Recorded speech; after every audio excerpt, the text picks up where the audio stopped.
We cut through the noise to give you the real story. Welcome back to Verdict USA. The Bricks and Minifigs store in Salem, Oregon is now permanently closed.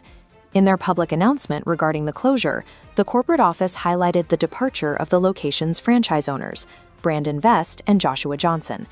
Corporate framed the exit as a mutual agreement reached following a social media campaign directed at the store's management. However, as soon as the departure was confirmed, the corporate narrative shifted. They began attributing the store's inventory issues and missing documentation to the previous owners, the Gormans, alleging gross negligence and operational gaps during the transition of the business. By focusing on the removal of the franchisees and the alleged failures of the previous owners, the corporate office has created a narrative that emphasizes individual errors.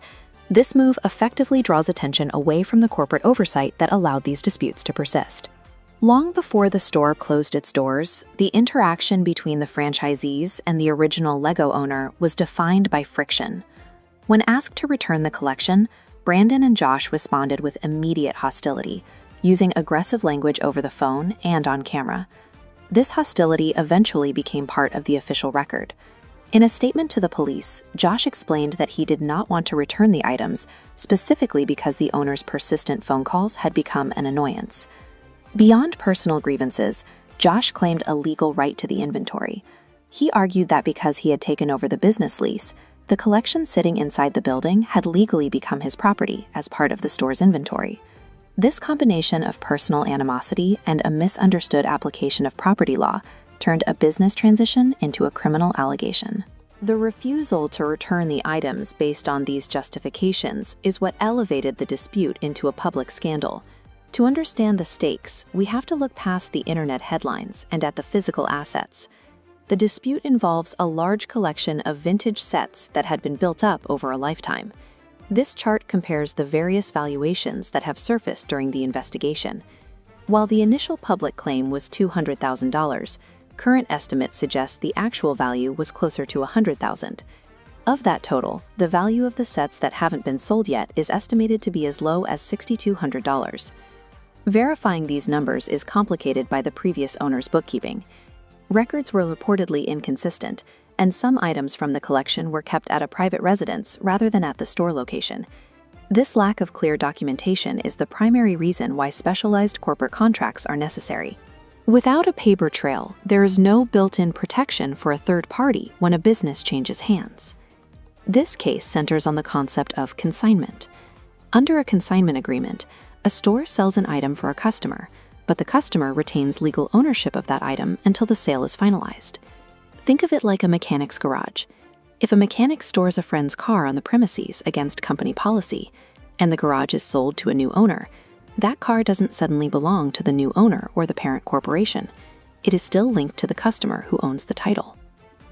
Bricks and Minifigs CEO Ammon has countered this logic by claiming the franchisees went rogue. He stated on camera that the company explicitly trains against consignment and that the practice is forbidden by corporate policy. However, the 2003 Bricks and Minifigs franchise agreement specifically lists consignment services as an approved service that franchisees may offer to their customers. The corporate office is making claims that are directly contradicted by their own contracts. By insisting the practice was forbidden, they are attempting to distance the corporation from any legal responsibility for the inventory. Recently, the CEO's tone has shifted. After initially taking a combative stance, he is now appearing in interviews as a mediator, expressing a sudden desire to resolve the issue and help the victim. This change in tone followed a significant financial development. Major business partners, such as the custom creator Minifigs.me, have publicly cut ties with Bricks and Minifigs due to the ongoing scandal. The controversy has reached a point where it is no longer just a local dispute. It is now impacting the company's broader network of partners who no longer feel comfortable being associated with the brand. The timing suggests that corporate sudden interest in a peaceful resolution is a response to the loss of these partnerships.